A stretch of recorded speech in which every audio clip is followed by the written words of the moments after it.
कैसे हैं? मैं दीपक शर्मा अपने ऑनलाइन चैनल पे फिर से आपका स्वागत करता हूं। आज हम ड्रिफ्ट वेलोसिटी यानी अनुगमन वेग का जो एक्सप्रेशन है उसको डेराइव करने वाले हैं। लास्ट लेक्चर में हमने आपके ड्रिफ्ट वेलोसिटी यानी अनुगमन वेग का क्या पढ़ लिया था, परिभाषा पढ़ ली थी। ठीक है, तो अगले हेडिंग लिखेंगे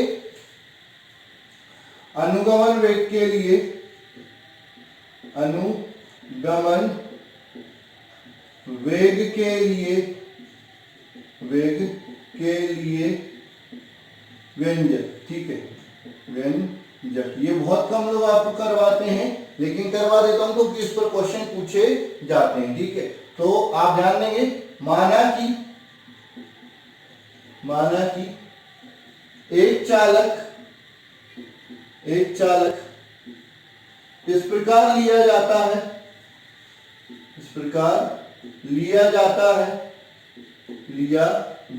है कि उसकी लंबाई L हो तथा अनुप्रस्थ काट का क्षेत्रफल A हो एवं एकांक आयतन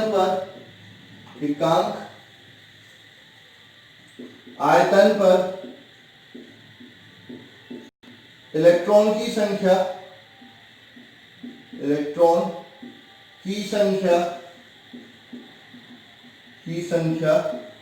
स्मॉल n हो। ठीक है, इसके परिता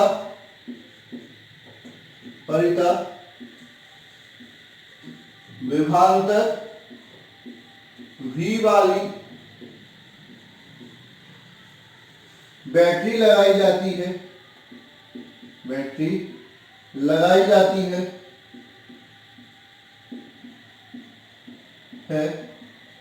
जिससे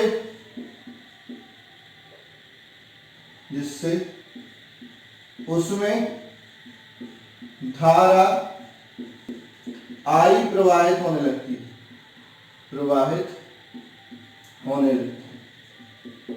ठीक है, तो आपको अनुगमन वेग के लिए व्यंजक निकालना। तो अपन ने क्या किया, एक चालक लिया, ठीक है, जिसकी लंबाई कितनी हो गई L, अनुप्रस्थ काट का क्षेत्रफल कितना हो गया A, इसके एकांक आयतन पर इलेक्ट्रॉन की संख्या कितनी हो गई स्मॉल n, इसके परिता अपन ने क्या लगा दी, बैटरी लगा दी जिसका वोल्टेज कितना है V है। ठीक है, तो चालक के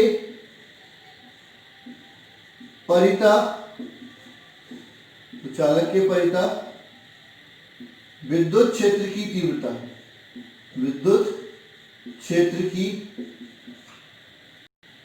तीव्रता ठीक है, कितनी हो जाएगी,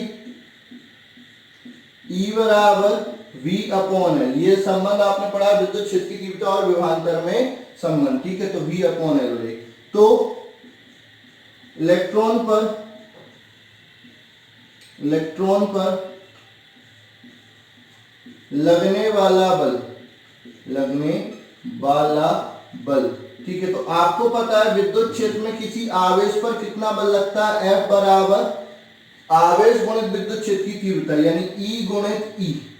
ठीक है, तो F बराबर क्या हो गया, E इंटू E हो गया, ये समीकरण 1 हो गया। ठीक है, ये E का मान अपन बाद में रख देंगे। ठीक है, अब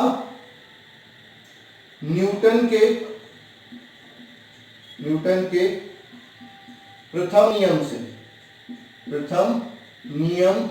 से ठीक है, न्यूटन का प्रथम नियम क्या बोलता है, F बराबर क्या होता है, द्रव्यमान गुणित त्वरण। ठीक है, ये समीकरण 2 हो गया। ठीक है, समीकरण 1 बार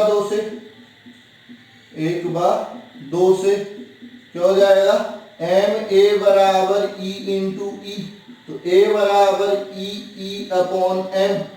ठीक है, ये आपका त्वरण हो गया। गति के प्रथम समीकरण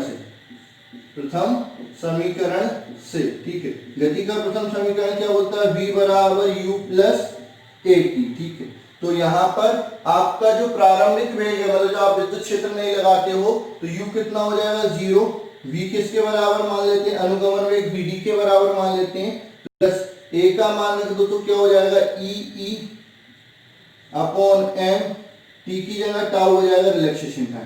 तो vd बराबर क्या हो जाएगा e टाउ अपॉन m, जहां E का मान क्या होता है, E बराबर क्या है V अपॉन L, तो VD बराबर E V tau upon ML, ठीक है। इफ यदि चालक के परिता विभवांतर नियत रहे तो अनुगमन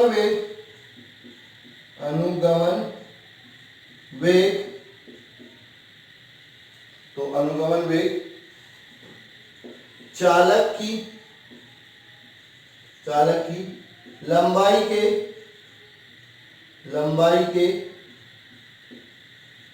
व्युत्क्रमानुपाती होता है, व्युत्क्रमानुपाती होता है, ठीक है। तो आपका क्या हो जाएगा कि अगर विभवांतर नियत रहे, आप विभवांतर नहीं बदल रहे हो, तो जो आपका अनुगमन वेग है वो लंबाई के व्युत्क्रमानुपाती हो जाएगा, यानी लंबाई बढ़ाने पर अनुगमन वेग का मान क्या हो जाएगा, कम हो जाएगा, लंबाई कम करने पर अनुगमन वेग का मान बढ़ जाएगा। लेकिन कंडीशन क्या है कि विभवांतर नियत रहना चाहिए। तो VD व्युत्क्रमानुपाती हो गया किसके, L के, लेकिन कब, जब V क्या है, नियत हो, ठीक है, तब आपका ये हो जाएगा, ठीक है। दूसरा, आपका जो अनुगमन वेग है वो श्रांति काल के अनुक्रमानुपाती है, और तापमान बढ़ाने पर श्रांति काल बढ़ जाता है, इसलिए तापमान बढ़ाने पर अनुगमन वेग भी, तापमान बढ़ाने पर श्रांति काल क्या हो जाता है, कम हो जाता है, ठीक है। तापमान बढ़ाओ, जल्दी गति करेंगे तो जल्दी टकराएंगे, तो समय क्या हो जाएगा, कम हो जाएगा। तो तापमान बढ़ाने पे श्रांति काल क्या हो रहा है, कम हो रहा है, तो अनुगमन वेग भी कम हो जाएगा। तो याद रखेंगे, तापमान बढ़ाने पर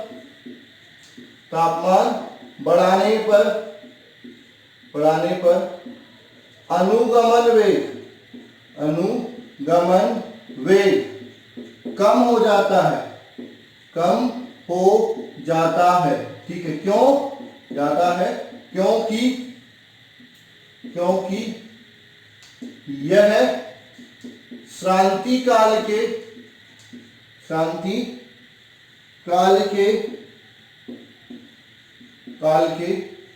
अनुक्रमानुपाती होता है,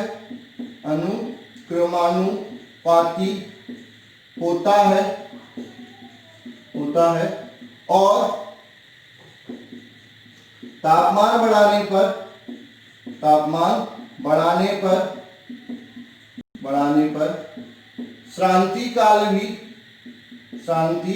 काल भी कम हो जाता है, ठीक है। कई बच्चे ये सोचते हैं कि तापमान बढ़ाने पर इलेक्ट्रॉन जल्दी गति करते हैं, तो भाई अनुगमन वेग बढ़ जाना चाहिए। नहीं, अनुगमन वेग क्या होता है, औसत वेग होता है, ठीक है। तो आपका ताक्षणिक वेग तो बढ़ जाता है, लेकिन औसत वेग क्या हो जाता है, कम हो जाता है। क्यों, क्योंकि श्रांति काल क्या हो जाता है, कम हो जाता है। श्रांति काल कम हुआ तो आपका क्या हो जाएगा, अनुगमन वेग भी कम हो जाएगा। तो ये इंपॉर्टेंट पॉइंट है, तापमान बढ़ाने पर अनुगमन वेग कम हो जाता है, कम करने पर बढ़ जाता है, उल्टा रिलेशन रहना है तापमान के साथ किसका, अनुगमन वेग का, ठीक है। अब इंपॉर्टेंट डेरिवेशन अपन कर रहे हैं, ये मोस्ट इंपॉर्टेंट है। ये बोर्ड एग्जामिनेशन में ये मान लो कि 100% पूछा जाता है, ठीक है। अगर 10 बार पेपर है तो 8 बार ये पूछा ही गया है, तो बिल्कुल अच्छे से आप इस टॉपिक को तैयार कर लेंगे। संबंध है आपका किसमें, धारा और अनुगमन वेग में संबंध, ठीक है। किसी चालक में प्रवाहित होने वाली धारा और इलेक्ट्रॉन के अनुगमन वेग में संबंध, या सिंपल आप बात कर लो धारा एवं अनुगमन वेग में संबंध, ठीक है। धारा एवं अनुगमन वेग में, धारा एवं अनुगमन वेग में संबंध, धारा एवं अनुगमन वेग में संबंध। ठीक है, तो सब कुछ मानना पड़ेगा। ठीक है, माना कि एक चालक इस प्रकार लिया जाता है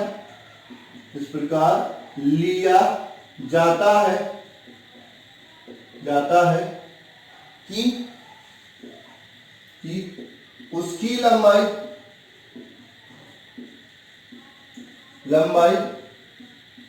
L हो तथा अनुप्रस्थ काट का क्षेत्रफल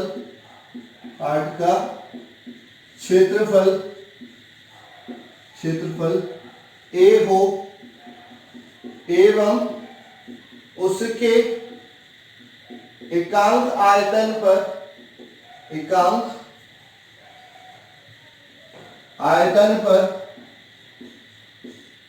पर इलेक्ट्रॉन की संख्या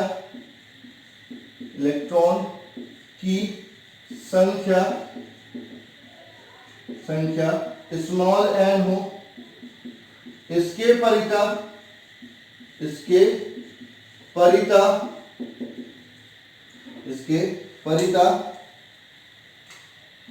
विभवांतर V वाली बैटरी लगाई जाती है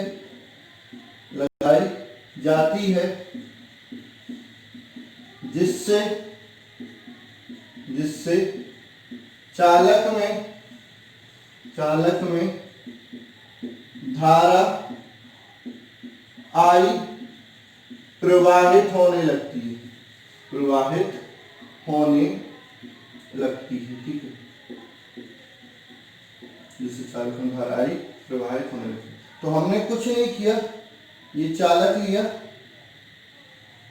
ठीक है, जिसकी लंबाई कितनी है L है, अनुप्रस्थ काट का क्षेत्रफल कितना है A है। इसके एकांक आयतन पर जो इलेक्ट्रॉन की संख्या है वो स्मॉल n है। ये आपको कई बार निकालनी पड़ जाती है। ठीक है, तो निकालने का तरीका क्या होता है, घनत्व निकालो, घनत्व से क्या निकालो, आगे द्रव्यमान का भाग कर लो, तो आपका क्या हो जाएगा, नंबर ऑफ मोल प्रति एकांक आ जाएगा, उसमें फिर अवोगाड्रो संख्या का मल्टीप्लाई कर लो तो नंबर ऑफ एटम प्रति एकांक क्षेत्रफल आ जाएगा, फिर उसमें एक एटम में कितने मुक्त इलेक्ट्रॉन थे उसका गुणा कर दो तो वो आ जाता है। ठीक है, ये लंबा काम है, जनरली जेई और नीट लेवल पे पूछा जाता है। ठीक है, तो वो देख लेना, एमपी बोर्ड में उतना ज्यादा नहीं पूछेंगे। ठीक है, तो ये चालक ले लिए जिसकी लंबाई L है, अनुप्रस्थ काट का क्षेत्रफल A, एकांक आयतन पर इलेक्ट्रॉन की संख्या कितनी है, स्मॉल n है। ठीक है, इसके परिता अपन क्या लगाते हैं, एक बैटरी लगाते हैं जिसका वोल्टेज कितना है V वोल्टेज, जिससे इसमें धारा, ठीक है, धारा उच्च विभव से निम्न विभव की ओर प्रवाहित होती है, तो धारा इस तरह से प्रवाहित होने लग जाएगी। ठीक है, तो चालक के एकांक आयतन पर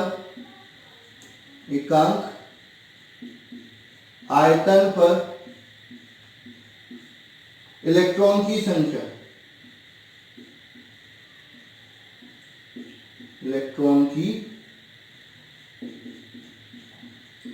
एकांक आयतन पर इलेक्ट्रॉन की संख्या कितनी होगी, बराबर स्मॉल है। ठीक है, अब चालक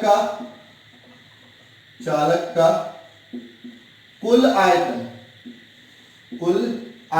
ठीक है, आयतन कितना होगा चालक का, सीधी सी बात है V बराबर, ठीक है, ये V मत लिखो, आयतन डायरेक्टली लिख रहा हूं।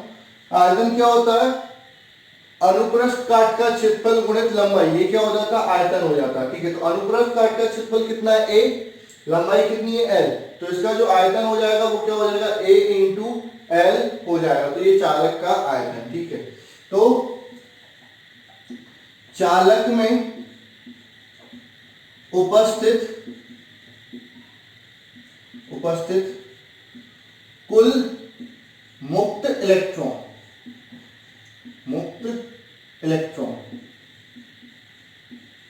ठीक है, क्या हो जाएगा, कैपिटल N बराबर small n a into L. ठीक है, ये स्मॉल n क्या है, एकांक आयतन में उपस्थित मुक्त इलेक्ट्रॉन।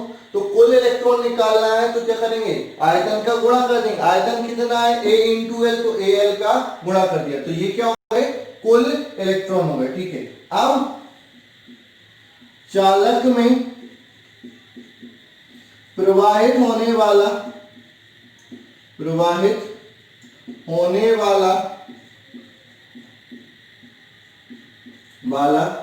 कुल आवेश, ठीक है, चालक में कुल कितना आवेश प्रवाहित होगा, तो Q बराबर क्या हो जाएगा, N इंटू ई।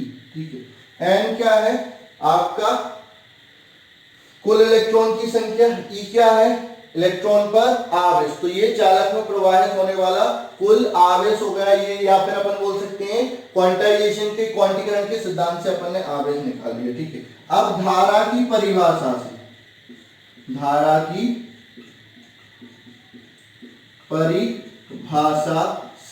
ठीक है, तो धारा की परिभाषा क्या बोलती है, I बराबर क्या होता है, Q बटे T। आवेश में प्रवाह की दर को क्या बोलते हैं, धारा बोलते हैं। तो I बराबर क्या हो जाएगा, Q बटे T। Q का मान रख दो, Q बराबर क्या हो जाएगा, N E बटे T। N कितना है, I बराबर N A L E upon T। अब जहां T बराबर L अपॉन VD, क्योंकि VD बराबर क्या होता है, डिस्टेंस अपॉन टाइम, तो T बराबर L अपॉन VD, दूरी बटे अनुगमन वेग। तो I बराबर क्या हो जाएगा, N A L E upon L upon VD। ठीक है, तो यहां से L से L क्या हो जाएगा, कट जाएगा, VD का पहुंच जाएगा ऊपर पहुंच जाएगा, VD का पहुंच जाएगा ऊपर पहुंच जाएगा। ठीक है, तो I बराबर क्या हो जाएगा,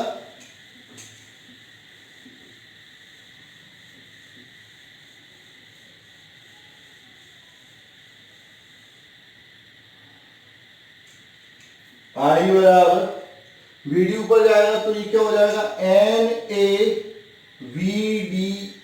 ठीक है, या इसको ऐसे भी लिख सकते हैं, I बराबर VDENA, वीणा, ये याद रखना, करंट और ड्रिफ्ट वेलोसिटी में रिलेशन क्या होता है, वीणा, VDENA, वीणा वादनी पर्दे, सरस्वती माता का भजन होता है, कीर्तन होता है, प्रार्थना होती है, तो वो वीणा आपको याद रख लेना है। ठीक है, I बराबर कितना होता है, वीणा। तो ये रिलेशन हो गया किसमें, करंट और ड्रिफ्ट वेलोसिटी में, यानी धारा और अनुगमन वेग में संबंध हो गया। ये बोर्ड में पूछा जाता है। कई बार क्या करते हैं, धारा और अनुगमन वेग में संबंध नहीं पूछते हैं, किसमें पूछ लेते हैं, हाँ। अब ये देखो, कई बच्चे सोचेंगे कि ये जो धारा है अनुप्रस्थ काट के क्षेत्रफल पर निर्भर कर रही है। अगर मैंने ये चालक ऐसा दे दिया, ठीक है, तो यहाँ पर क्षेत्रफल कम है तो धारा कम होगी, यहाँ पर क्षेत्रफल ज्यादा है तो धारा ज्यादा होगी, ऐसा बिल्कुल नहीं होता है। ठीक है, असमान अनुप्रस्थ काट के क्षेत्रफल का जो चालक लोगे उसमें हर एक बिंदु पर धारा का मान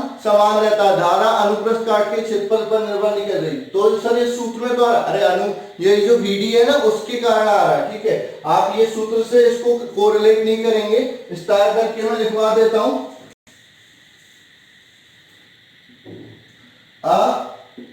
असमान अनुप्रस्थ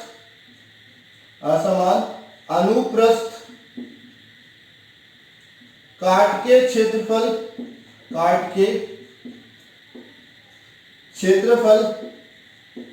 वाले चालक के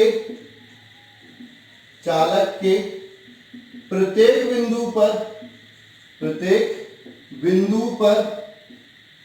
बिंदु पर धारा का मान समान होता है, धारा का मान समान होता है। ठीक है, ये अलग से पॉइंट है, याद रख लेना। ठीक है, उसके बाद धारा घनत्व निकालना है। अब अपन को धारा घनत्व करना है, तो धारा घनत्व क्या होता है,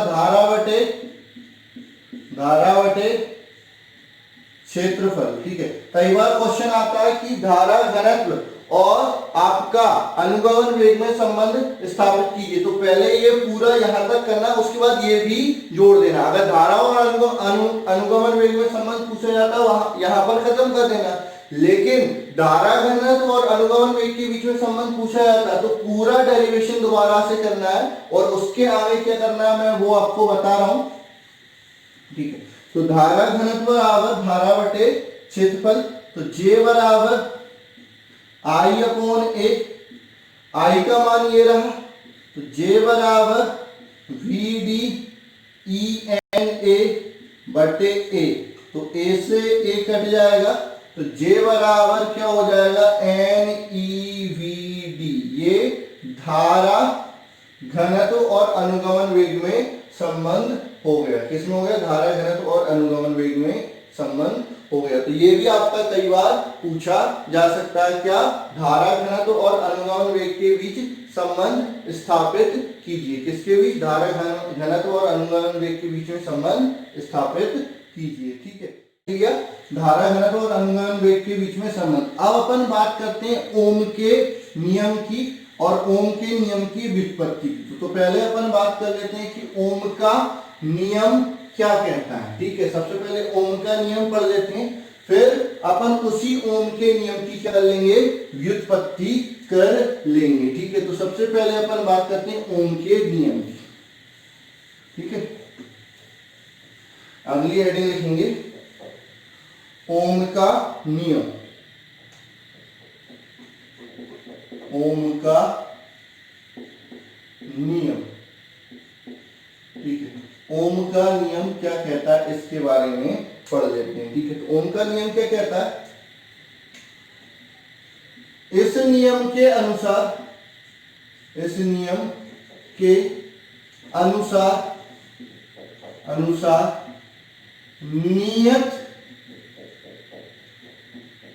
नियत भौतिक स्थिति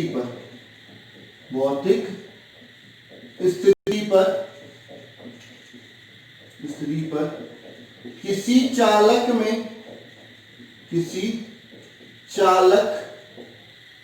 में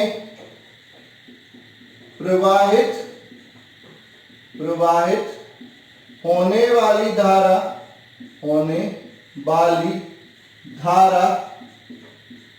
उसके परिता लगाए गए विभवांतर के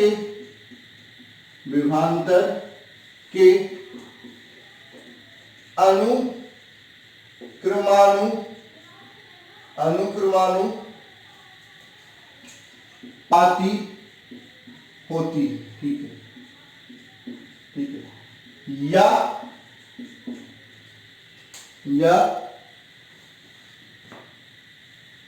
या किसी चालक के परितः उत्पन्न विभवांतर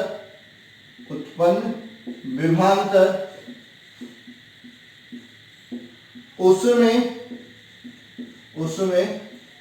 प्रवाहित होने वाली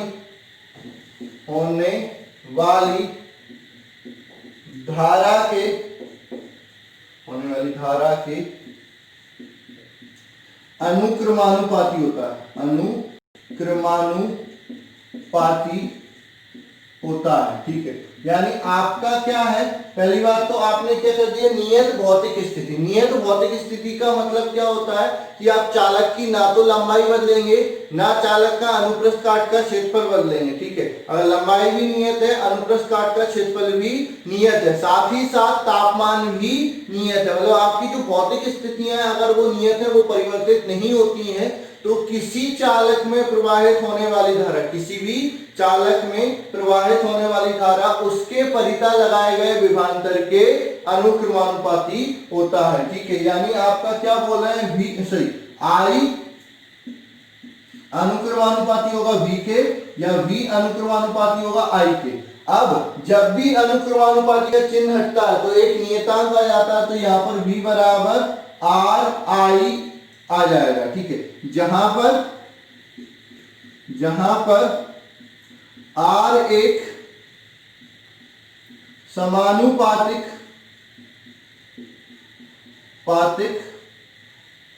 नियतांक है,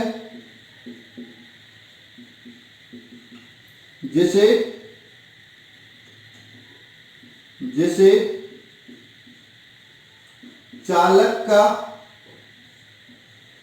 चालक का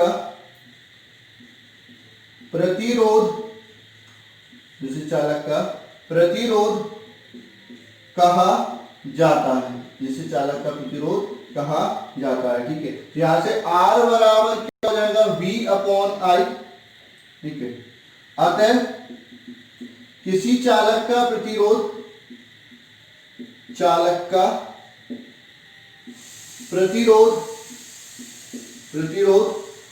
उसमें एकांक धारा प्रवाहित करने पर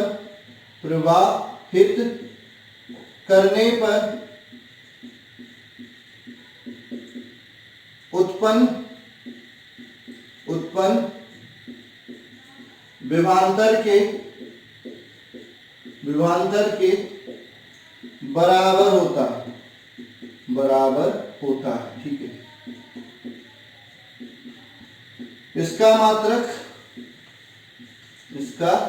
मात्रक वोल्ट प्रति एम्पियर, इसी को अपन क्या बोलते हैं, ओम बोलते हैं, कैपिटल ओमेगा से डिनोट करते हैं। विमीय सूत्र क्या हो जाएगा, वोल्ट का क्या होता है, N/2T-3A-1। एक A और है तो A-2, ये आपके प्रतिरोध का विमीय सूत्र हो जाता है। ठीक है, अब अगर मैं ओम के नियम के लिए ग्राफ बनाता हूं, किसमें, धारा और विभव में, तो वो क्या आएगी, सीधी रेखा आएगी, जहां पर उसमें अगर आप इस तरह से ग्राफ बना रहे हो, ठीक है, तो ये क्या हो जाएगा, ये I और ये V ले रहे हैं, तो ये आपका ओम के नियम के अकॉर्डिंग ये ग्राफ ऐसा आना चाहिए। तो इसमें जो R होगा वो 1/tan थीटा हो जाएगा, और थीटा कौन सा, ये वाला। ठीक है, तो थीटा जितना ज्यादा होगा उतना प्रतिरोध क्या हो जाएगा, कम हो जाएगा, और थीटा जितना कम होगा उतना प्रतिरोध बढ़ जाएगा। और तापमान बढ़ाने पर चालक का प्रतिरोध क्या होता है, बढ़ता है। तो थीटा जितना ज्यादा होगा उतना तापमान भी ज्यादा होगा। अगर पदार्थ सेम है तो तापमान ज्यादा है तो ये थीटा क्या होना चाहिए, कम होना चाहिए। ठीक है, मतलब थीटा जितना कम होगा उतना तापमान ज्यादा होगा। ठीक है, और अगर आपका यही ग्राफ इस तरह से दिया जाता है, ठीक है, ये V वर्सेस I, ठीक है, तो आपका यहां पर जो R है वो किसके बराबर हो जाएगा, tan थीटा के बराबर हो जाएगा। मतलब अगर आपका थीटा ज्यादा है तो R ज्यादा होगा। मतलब मैंने अगर दो चालक दे दिए, समझना, ये I वर्सेस V दे दिया, ग्राफ ऐसा दे दिया, ये A और B, किसका प्रतिरोध ज्यादा है, तो कौन सा ग्राफ रहा, ये। ठीक है, इसमें R थीटा के व्युत्क्रमानुपाती, मतलब थीटा कम होगा तो प्रतिरोध ज्यादा होगा। तो थीटा किसका कम है, A का कम है, तो A का प्रतिरोध ज्यादा होगा, B का प्रतिरोध कम हो जाएगा। अच्छा, ये दोनों A ही हैं, तापमान T1 और ये T2, कौन ज्यादा होगा, तो आपको पता है चालक में तापमान बढ़ाने पर प्रतिरोध ज्यादा होता है। तो प्रतिरोध किसका ज्यादा है, A का, मतलब इस नीचे वाले का ज्यादा है, तो ये ज्यादा है, तो T1 ज्यादा होगा किससे, T2 से।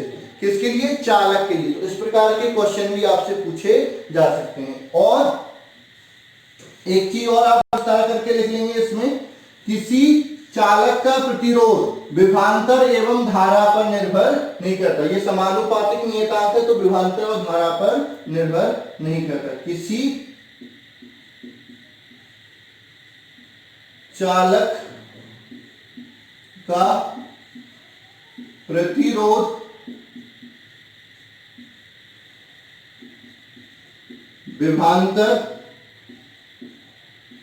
एवं धारा पर निर्भर नहीं करता। ठीक है, किसी चालक का जो प्रतिरोध होता है वो ना तो विभवांतर पर निर्भर करता है ना ही धारा पर निर्भर करता है। ये समानुपातिक नियतांक है। किन किन चीजों पर निर्भर करेगा वो अपन बाद में पढ़ेंगे। अब अपन बात कर लेते हैं ओम के नियम की व्युत्पत्ति या इलेक्ट्रॉन मॉडल द्वारा ओम के नियम की व्युत्पत्ति कैसे भी दिखता है। ओम की नियम की व्युत्पत्ति आपको डेरिवेशन यही करना है जो मैं आपको करवा रहा हूं, और ये भी इंपॉर्टेंट टॉपिक है जो बोर्ड एग्जामिनेशन में पूछा जाता है। कई बार आपसे पूछ लिया जाता है ओम का नियम लिखिए एवं इसकी व्युत्पत्ति कीजिए, ठीक है। तो वहां पर केवल ओम की नियम की परिभाषा लिखनी रहेगी, आर वगैरह आपको ज्यादा डिटेल में एक्सप्लेन नहीं करना और फिर डेरिवेशन कर देना है, ठीक है। अगली हेडिंग आती है ओम के नियम की व्युत्पत्ति। ओम के नियम की व्युत्पत्ति, ठीक है। क्या बोलना है, माना कि एक चालक इस प्रकार लिया जाता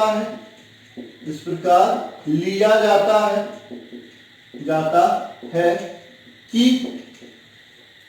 उसकी लंबाई L है तथा अनुप्रस्थ काट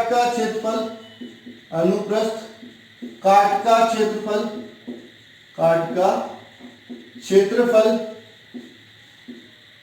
A है एवं एकांक आयतन पर इलेक्ट्रॉन की संख्या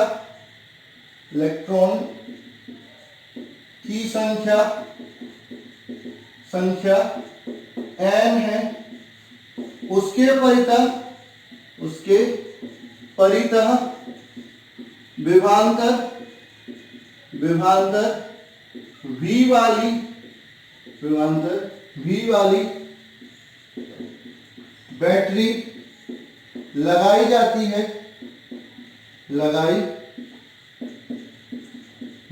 है जिससे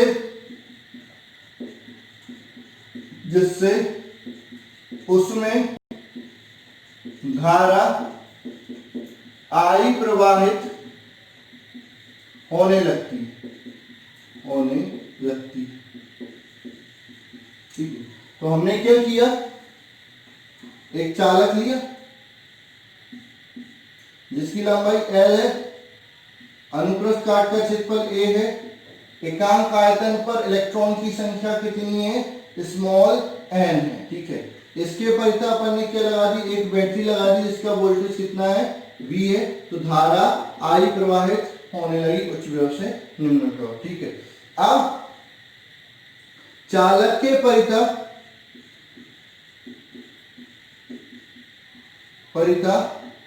विद्युत क्षेत्र की तीव्रता क्या हो जाएगी, E बराबर V बटे L। ये चालक के परितः विद्युत क्षेत्र की तीव्रता हो गई, ठीक है। अब इलेक्ट्रॉन पर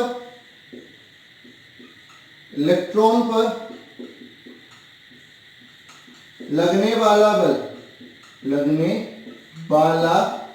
बल क्या हो जाएगा, F बराबर E गुणित E, ठीक है। अब ये समीकरण एक हो गया न्यूटन के गति के द्वितीय नियम से या न्यूटन की गति के नियम से, ठीक है। क्या होता है, F बराबर ma, फोर्स बराबर द्रव्यमान गुणित त्वरण, ये समीकरण 2। समीकरण 1 व 2 से क्या हो जाएगा, ma बराबर E इंटू E, A बराबर E अपॉन m, ठीक है। गति के प्रथम समीकरण से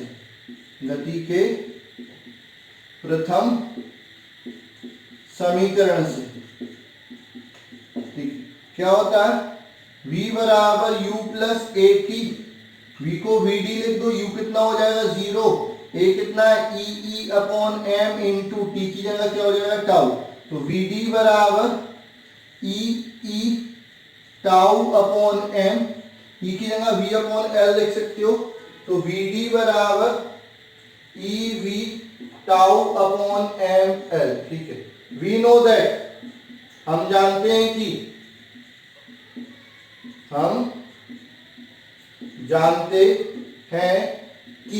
क्या जानते हो भैया, I बराबर वीणा, करंट और ड्रिफ्ट वेलोसिटी में रिलेशन। ठीक है, VD का मान रखने पर, VD का मान रखने पर, ठीक है, तो I बराबर क्या हो जाएगा, VD का मान रख दो, क्या हो जाएगा E V tau upon M L into E N A. ठीक है, तो I बराबर N E square tau A into V upon M L, इसको इधर ले जाओ, तो v बराबर M L upon N E square tau A into I. अच्छा, m क्या है, इलेक्ट्रॉन का द्रव्यमान, l क्या है, चालक की लंबाई, तो आपने नियत भौतिक स्थिति पर लंबाई को परिवर्तित नहीं करना, अनुप्रस्थ काट के क्षेत्रफल को परिवर्तित नहीं करना।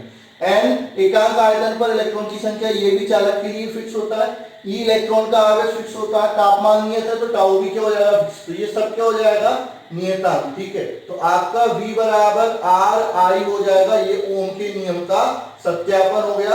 r बराबर क्या हो जाएगा M L upon N E square tau A हो जाएगा, ये आपका प्रतिरोध का मान हो गया। तो ये हो गया आपके ओम के नियम की व्युत्पत्ति, ये इलेक्ट्रॉन मॉडल की सहायता से बोल लो या डायरेक्ट बोल लो, ओम के नियम की व्युत्पत्ति, कोई सा भी बोले, कैसा भी विधि बोले, ओम के नियम की व्युत्पत्ति करना है यानी ओम के नियम को डेराइव करना है, तो यही आपको करना पड़ेगा। हाँ, सदिश रूप अलग आएगा, वो मैं आपको बता दूंगा कि ओम के नियम का सदिश रूप क्या होता है। तो आज के लिए बस इतना ही, इतना प्रैक्टिस कर लेंगे, बाकी की जो चीजें हैं वो अपन अगले लेक्चर में डिस्कस करेंगे। ठीक है, तो आज के लिए बस इतना ही, धन्यवाद, मिलते हैं अगले।